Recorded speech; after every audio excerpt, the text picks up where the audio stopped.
Hello, it's Ruby, and today I am going to be filming a Q&A, predominantly because there is a craft I really want to try, and I do love a chatty video when doing a craft, which is why I thought Q&A could work. I don't think there's anything pressing which is happening in my life at the moment. I've got no major life updates, and if anything, life is just beautifully slow at the moment. I feel like I've had a lot of time for personal reflection, and I'm really enjoying my job. Like, everything is very good at the moment, and so yeah, this will be just a relaxed catch up at the same time as me making a folding letter. So I'm not sure if you've seen these folding Victorian greetings cards before. They were quite popular in the 18th century too, but they're these intricate folded designs, almost reveal a sort of puzzle when you pull them apart, and you reveal messages, secret messages and little notes, and they would have been sent in the post or given as gifts. And I think they're so beautiful, and so I want to send one to my best friend. So I've got my paper here. I chose the nicest paper I have, and I've already like folded this here because it needs to be in a square to get started. I will also say that I am terrible, like actually abysmal at anything even remotely crafty. Like, my brain is not very good at being spatial, and so that does not bode well for this craft, but I'm going to try my best, and it will be a labour of love if nothing else. Now, this craft is, as I say, something I've wanted to do for ages, but I was inspired to finally do it today, because Wild is encouraging people to send gifts and messages to their loved ones around Valentine's Day, to kind of go with this new limited edition deodorant case that they've released. I love Wild. I've used Wild for, I want to say, like 2 or 3 years now. They make these deodorants which are cruelty-free, vegan, and made from natural ingredients, but they also smell amazing, and you can go through and select your favorite flavors or scents. I don't know, would you call them flavors or scents? And then you can fill them into your canisters. So I'm going to show you my one. This here with the bees is the deodorant canister that I use. It's fully reusable, so you just like add these little cartridges to your deodorant, which hugely reduces waste, because every single time you buy a new deodorant you're throwing away so much plastic. I personally love the coconut and vanilla, which is really sweet and cozy, and I also love the jasmine and mandarin blossom. I've got this one in a mini pocket deodorant, so I always keep one of these in my bag, and they come in very useful. So I've personally got a Wild subscription, so every 2 or 3 months I get a pack of refills, and I can just go in and change out the scents or flavors that I want for that month, which I really like, because then you can change it depending on the season and use some of their limited edition scents. But anyway, this is my one. They've got loads and loads of different options, but the 2 absolutely cutest designs which are sent to me by Wild, there is this red hot one and then this black hot one. I am going to send this one to Blakeney. I will also just quickly add in a refill. This is coconut and vanilla, which I think she will really like.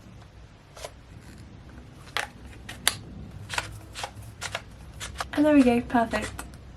I love using Wild deodorant so much, and so I'm so excited to send this to Blakeney. If you want to try any of the Wild deodorants, which I would very much recommend, then you can get 20% off anything on Wild with my code Ruby2025. So that can get you 20% off everything for a limited time, which is very cool. Oh my gosh, also, how cute is this? They've sent a little like lip balm refillable thing, and it's in Love Potion scent. It's so cute, and then you like pop it in there, I think. How adorable is that? And then you can refill it. Very cool. Thank you so much, Wild. Anyway, with that said, I'm gonna go downstairs and get some tea.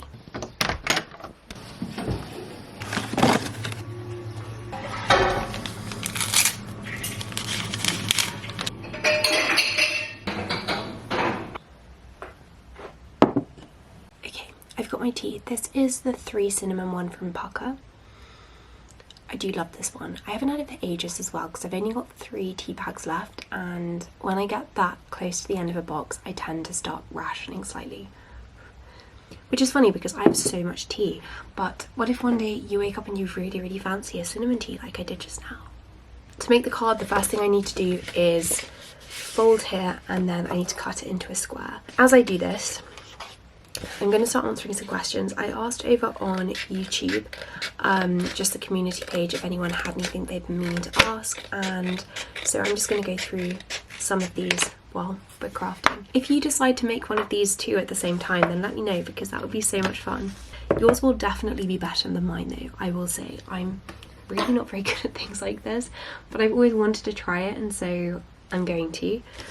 I don't know as well whether it's the right paper to use. Like, it's very, very thick. This is like my fanciest paper that I own. Okay, I'm gonna do the folding first and then I will start. This is gonna require some focus or I'm gonna get it very wrong. In this tutorial, when she said, oh, it gets a little bit tricky at this point, I got very, very scared, but I've managed to fold it into this. You have to watch that tutorial. I'm sorry, I will not be able to explain it very well, and I want credit to go where credit's due. I think I'm nearly done. So she says, this is what you need. And then take each of these, fold each one in, working your way around. And then each of the final bits is just each of these going in. And then I assume it needs to like tuck in like that or something. I don't know, I'll watch. So there we have it. Why can't I do this bit? I thought I'd done the hard bit, and now I'm here and I'm like, have I done the hard bit?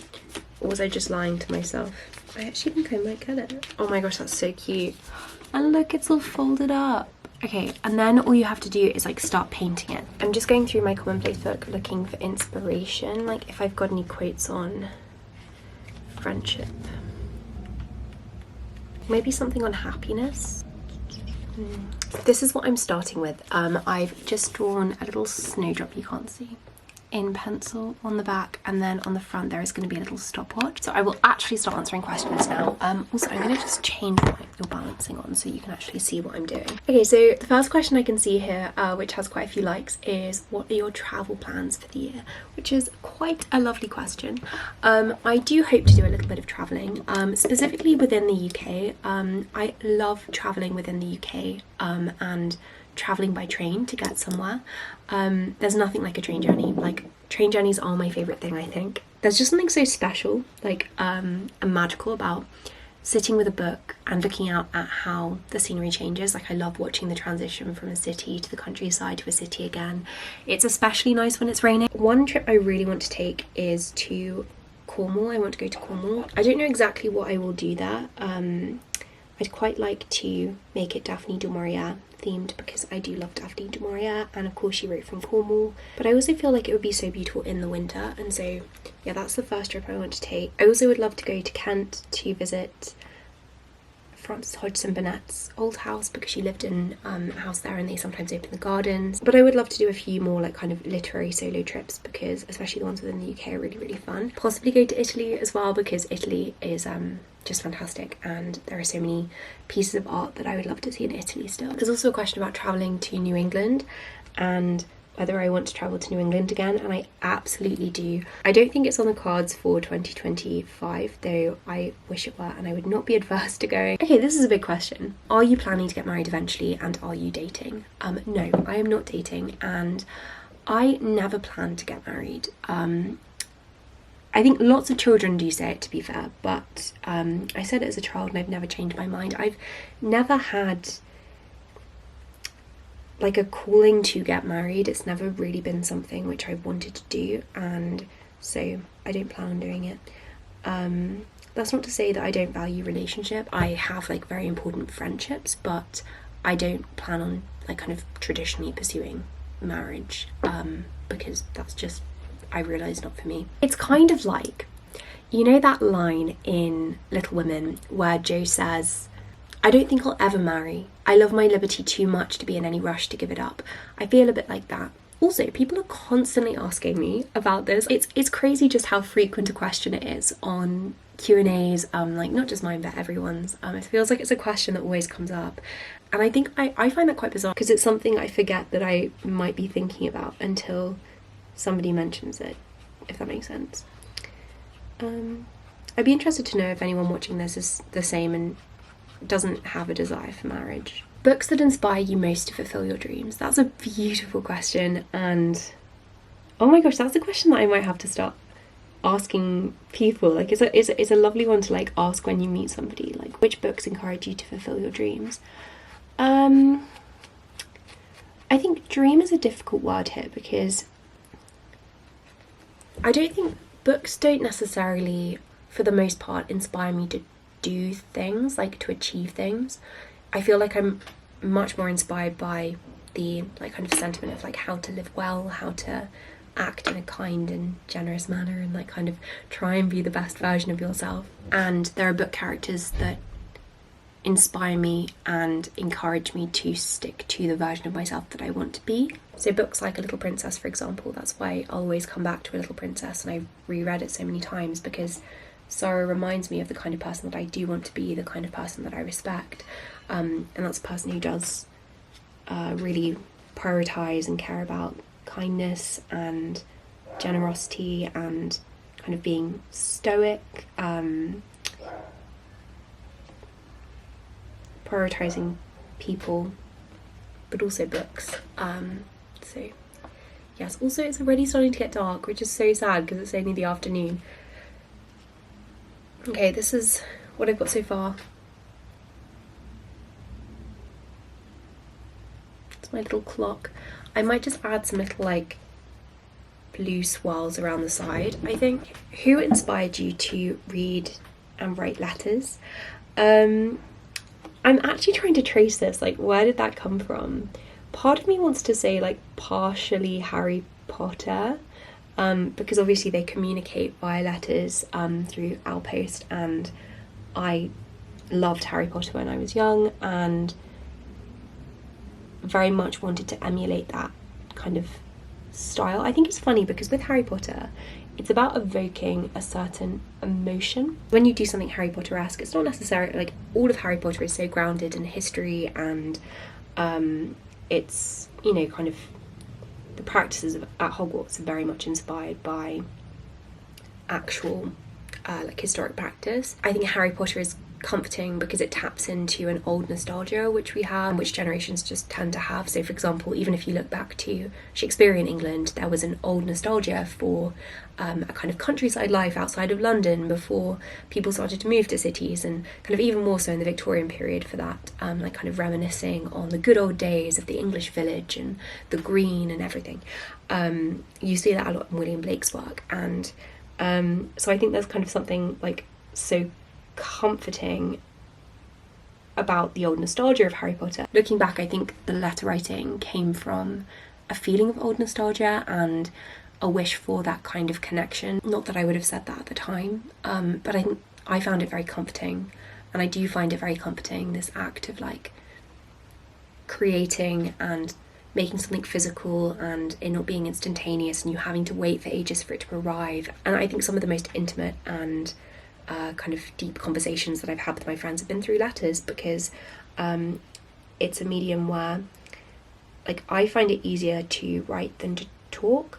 And so especially if there was something difficult I needed to say to somebody, or something I wanted to raise, or something I wanted to share with somebody, I would probably do that through a letter, because I think a letter can do it justice. And then I kind of started writing letters with people, had pen pals. I had one pen pal when I was 15, and we would write 3 letters a week to each other. We'd just go back and forth. It was it was like a lot, and it was wonderful and very formative for how I write letters. Why read physical books instead of Kindle? Oh my gosh, do I have to answer this question? Okay, so Kindle, like, it has its place. I have a Kindle and I do use my Kindle. I love it as a backup. So if I'm like traveling somewhere, I will always bring my Kindle in case I finish my book, because that's the worst nightmare. If you're away on holiday, if you're away somewhere, you're away for the day and you don't have something else to read, you finish your book and you've got nothing to read, that's like the worst thing. But that's kind of the reason I read my Kindle, is for convenience as opposed to enjoyment of the act of reading with that. Like, I've done a lot of thinking and research on the relationship between the book object and the text, and I do think that the object of the book is able to convey meaning. Like, if you've got a huge massive book which is printed on really expensive paper and has stunning illustrations, that does communicate something to you, even if it's subconscious, about the value of the work. And when you look at the illustration, it's going to help to inform how you're then like thinking about it. And I don't know, there's so much kind of like in the paratext of a book, in the binding of a book, which you're reading in an adjacent way to how you're reading the text. And because I'm so interested theoretically in those questions of book v text, I really do enjoy reading physical books. There's just something satisfying about holding it. I love, again, like the materiality and the kind of connection to the material. Okay, there we go. This bit is done. So I'm going to carefully unfold it to the next layer, which is this one. Okay, which musical artist are you currently obsessed with? I've got to say, it's always very humbling when Spotify Wrapped comes around, because I tend to listen to the same thing every single year. Like, I've got my favourite playlists and soundtracks from films, and then I listen to those and repeat. However, this year, for the very first time, my number one artist... Well, actually, was he my number one artist? He might not have been my number one artist, but he was in my top 5 artists, was Tom Rosenthal, who is a singer and not a composer, which, let me tell you, is bizarre. Like, when I saw that on my Spotify Wrapped, I was shocked. I was actually very proud of myself. I went and told my sister that, guess what? I don't have a soundtrack as my number one. I love Tom Rosenthal's work. It surprises me though, because I think of him as like a really, really big singer, but he doesn't ever do concerts, and he's the one person that I would love to see in concert and see him live, and he doesn't seem to do them, and it makes me really sad. So if it ever pops up that he's doing something, I definitely want to go and see it. But I love how his music is so like some of his music is just like spoken word poetry. It's all about happiness, but like a melancholic happiness. It's kind of like reflections on happiness almost, and there's something so joyful and so enlivening and vital about his work, but also it's very, very sad, and it's such an interesting combination, and like not a feeling that I feel like you get in music all of the time, and it's my favourite feeling to get from like a film or a book or a song, and so that's why I love his work. But I would highly recommend especially Albert Camus, which was my number one song of the year. Okay, I'm just going to quickly sketch this out before continuing answering questions, and I'll probably turn on my lamp because it's getting really dark. This is how it's coming along, but I've just also had a question about how I stay so focused on my studies. I will say that kind of the number one thing that I found useful, that has actually tangibly helped me to stay consistently focused, is enjoyment, and treating work like play. Like, I always use the framing of I get to study, I'm allowed to study, this is a privilege, and all of this, and having that narrative and actually doing it through affirmations, makes it so much easier to study, because when you treat something like work, you are not going to enjoy it in the same way. It's called the Sawyer effect, based on the novel like Tom Sawyer, where he's painting the fence and then convinces Huck Finn that he's having a great time, and so Huck Finn wants to paint the fence instead, and effectively you want to turn everything you do into something fun if you can. And with studying, I don't think that's hard. Like, it's learning. You're able to learn. You're learning about the world. You're gaining perspective. You're understanding things, and that's so cool. Like, how fun that you can actually understand things that, 100 years ago nobody even knew were the case, and now any of us can know that, and that's amazing. So I don't know, it's a perspective that I very much used, especially when I was doing GCSEs, when you're having to study loads of subjects and you don't really like all of them necessarily, like you're not as inclined towards all of them. So my least favourite science, for example, was physics, and I didn't always naturally enjoy like sitting down and revising, but when I went into further reading on certain bits and like read around the subject and learned why it was interesting, why it was important, like I read some Stephen Hawking, tried to understand things like quantum, like I didn't just limit myself to the specification, and I think that's what let me treat it more like play. Like, kind of, even though you'll end up spending a little bit more time studying, if you can like look into those areas and find the bits that interest you within any topic, you're going to enjoy it more. You'll end up enjoying studying more, and then as a result you'll end up focusing better, I think. But also just having routine. Like, if you have a good routine and you've got non-negotiable study times, you're much more likely as well to like be able to focus. Sorry as well, downstairs Lola is barking. She is with my mum, but she's barking. Lola barks a lot, and often when she's barking, she's not by herself, but she just like barks a lot in reaction with people, like she's talking with them. So for people concerned about Lola barking so much, she's a very vocal dog. What do you want to be long term, like career wise? I don't know. I'm not sure. It's one of those things that I feel like I should know by now, but I don't. I know eventually long term I want to be a teacher, because I really enjoy working with young people. Oh, oops, that was a bit too much water. Oh no, I feel like I've just ruined that. That was meant to be a star. It does not look like a star anymore. Okay, let's just like dab and hope for the best. Will you be writing and publishing a fiction book? This is a very good question. I have always been quite vocal about like where I am with my writing, and I always do try to keep you updated because it's an interesting journey. I know lots of people write too, and it's fun to be able to kind of share where you are in the process.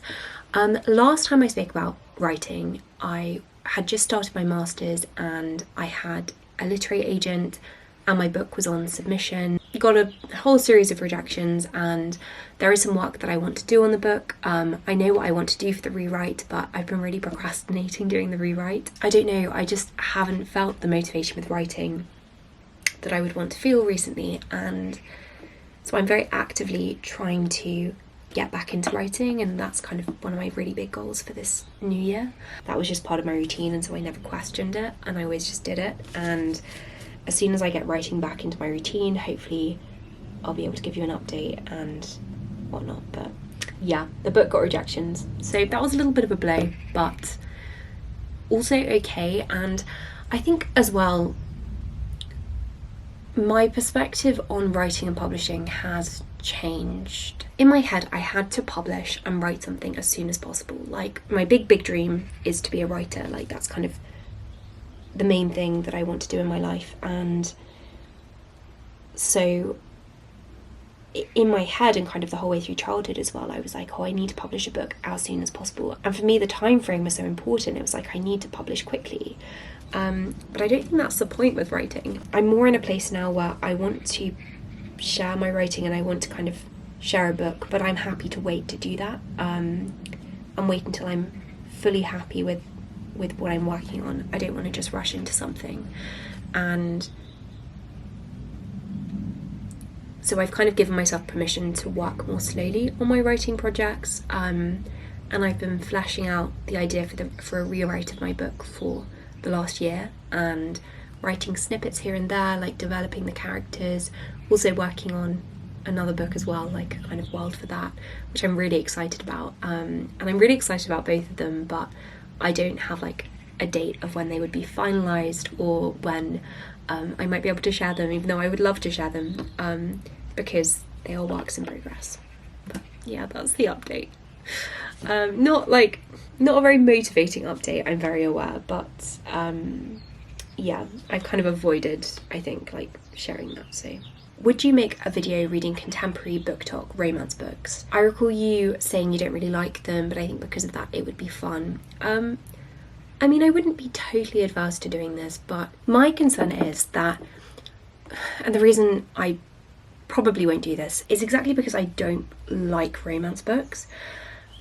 Just by and all, I don't like classics which are focused entirely on romance. Like, I like scenes of it. I think maybe with the exception of the Brontes, I do like the Brontes, but I don't really enjoy reading romance, and so I don't think I'm a reliable or like a good judge of whether a romance book is good, and I just worry about kind of appearing to be judgmental, because I don't disagree with like romance booktok books. I think booktok, kind of like the romance books which are popular on booktok, I think that's really, really important, and I love the fact that so many people are getting into reading through these books. The narrative that I keep on seeing on social media is like that these don't count as books and that they're bad books, and so it just feels irresponsible to make a video and review like these books and inevitably dislike them, and I feel like that would then be interpreted as like these books are bad, as opposed to just my personal preference is not romance books, if that makes sense. I did consider doing something like this, but I just kind of decided that it wasn't it didn't make sense. This is an interesting question. I like this question a lot. Somebody has asked, wait, also, how am I going to do this? I'm just like deciding. I might do, because I'm going to have a little fairy wing poking out of the keyhole. So I'm just going to paint a little fairy wing. Your lifestyle you lead doesn't include many people.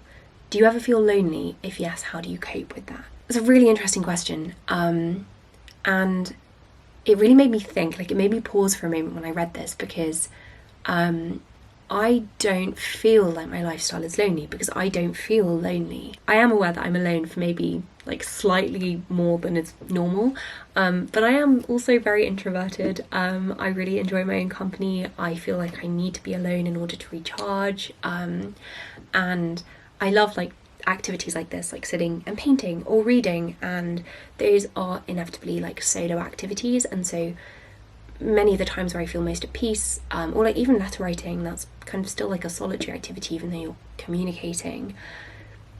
And so many of my favourite things to do are like introspective things and like not involving people. But I don't feel lonely, and I still feel like I spend a lot of time socialising. Like it's really funny because I feel like I socialise a lot, and so like reading that comment surprised me slightly, in a good way, because it kind of got me thinking. And I think the reason that my initial response was like, oh no, but I don't think I am alone for much time, is because when I was a teenager I spent basically all of my time alone. I didn't really have friends when I was younger, and I was quite isolated when I was at school. Not for all of my time at school, but especially in later years, like especially like year 10 and 11. Like, so for example, I saw my first therapist when I was 16, 17, and one of my tasks, like I saw her every 2 weeks. One of my tasks when I'd see her was to socialise at least once in those 2 weeks with somebody who wasn't my parents. And it could be anyone, like it could be like a family member who wasn't my parents, it could be like anyone from school, or it was very, very broad. But like reading that made me think back on that, because I really just didn't socialise. And so in comparison to what I was like when I was younger, I feel like I'm much more like social, because I was extremely introverted when I was younger and would only really spend time by myself. All that to say that I don't feel lonely. But tips for if you do feel lonely, because there were times when I was younger and I didn't have friends where I did feel lonely. And I think a lot of it is, you know, the whole trend now of solo dates and doing things by yourself and enjoying your own company. Like, that's really the trick to it. If you're struggling with friendships for whatever reason, then I think the key is to finding that safe space within yourself and finding tasks that you really enjoy doing by yourself. So like, for example, like finding your favourite books and then romanticising that moment of sitting down with a favourite book and reading that and treating that as a form of connection and communication. When I read back on my diaries, I would always consider and talk about like books as friends and like as my best friends. And I think there's something there about framing your aloneness and framing the fact that you're alone to be actually something very comforting and something that you're happy with and something that you find joy in. So it's finding, solo activities that you enjoy. So even if it doesn't feel like it's your choice that you're alone, like it feels like that's something out of your control, I think you can reframe it internally to be that you're choosing to spend that time alone. I think that makes you feel less lonely, in my experience. Anyway, this is a question about friends, this next one, which is quite nice. So do you have any friends on YouTube? Like, have you made friends through YouTube? I do have some friends through YouTube. My closest friend through YouTube is Jade, Unjaded Jade. We met back when we were both 17, and I just spent the weekend with her in Brighton actually, but she's one of my closest friends. And I also have some like pen pal friends who are YouTubers. So I've recently started writing letters with Noah Marie, if you know her. She has an incredible channel. I really love her content. And also Isabella Athena, Andrea as well.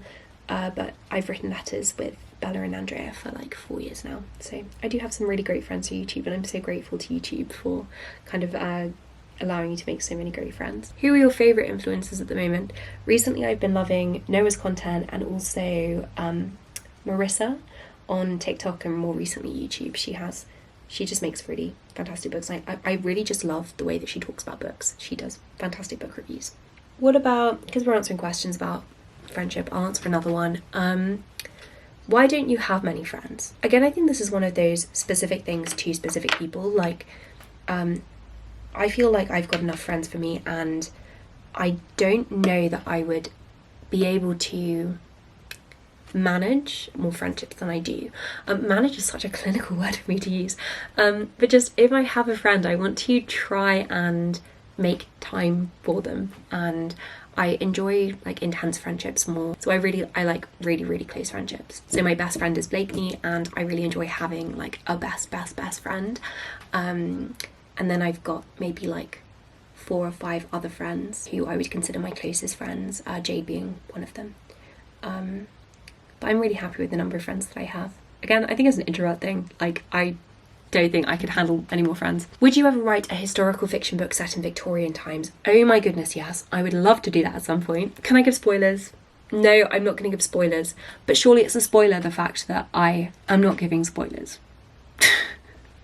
All I'm going to say is the new book that I'm working on at the moment may or may not be set in the Victorian times. Do you have your driver's license yet? I got that question so many times on my recent video because I was waiting for my lift to work. No, I don't have my driver's license yet. Very unfortunately. I wish that I did. I'm hoping to have it by the summer. I'm learning at the moment, but I'm not naturally a very good driver. It's really not something I'm naturally good at, and so it's taking a very long time. But naturally I am very bad at things like this, and I get very anxious when I'm driving as well. That's why I don't have my license yet. I wish that I did have my license, and I'm very much looking forward to like the freedom that will come with having a license, the independence, the ability to just be able to pop to Waterstones or like go down to the library. Like, I love that, or to the station, but yeah, I don't have it yet. Hopefully soon, but as I say, very anxious driver. Okay, I think I'm going to add a few quotes. Oh no, wait, this is dry. This is taking ages. Okay, let's do a little waterfall. Well, I'm just deciding how am I going to do this. Maybe like a dark green border here. Okay, that's what it's looking like at the moment. I'm not very artistic and it's not looking great, but I think maybe this will be the last one. Do you think your fashion has changed throughout the years, and how would you describe your style? I need this to dry, so I'll let it dry. My style has definitely changed over the years. I find my style from when I was younger really funny, I've got to say. I think it was very distinctive. I loved bright colours, and I loved like something slightly eccentric, something a little bit like whimsical. I didn't really know where to shop or like where to find things. Like, I wasn't very well versed in finding vintage items or like vintage adjacent items on Vinted and eBay, which is mainly where I buy my clothes now. And I wasn't really looking at like outfit inspiration outside of Johnny Bowden catalogues. So my outfits, and the only shop that I would shop on was Johnny Bowden, because I knew that they had bright colours there and I didn't know any other shops where they sold bright colours. So I would say my fashion when I was younger was basically just Johnny Bowden. I would copy outfits from the catalogues, and all of my clothes were from Johnny Bowden catalogues until I was about 17, 18. And then when I went to university, I genuinely think the turning point in my fashion was when I found Miss Patina, and they actually like offered to send me a skirt when I was 18, and they sent me that skirt and I just fell in love with it, and I was like, oh my gosh, I love this. It's a cat skirt, like a poodle style skirt, and I still have it. I wore it on Friday, like I wear it all of the time, and I just felt very comfortable in it, and I liked the vintage air to it. And so then I started experimenting a little bit more with vintage styles. I don't really know though. I would say that my style now is a kind of cozy academia. I'm not saying it suits me, like it looks good on me, I'm not saying that. I'm saying it suits my character, and I feel myself when I'm wearing things like this. Like, I'm wearing a patterned large collared shirt and a cozy cardigan with a deer badge. Like, I feel very comfortable in this. I always feel comfortable in what I wear. It's all like very, like, lots of knitted stuff as well, which is cozy. Like, I like cozy and yeah, like slightly boarding school-ish as well. I think my style is also quite inspired by the 1940s. Like, the 1940s are my favourite period of fashion. Anyway, thank you so much for watching this video. I hope you enjoyed. I have only managed to do the first bit of this, so I will finish this and then show you the final result.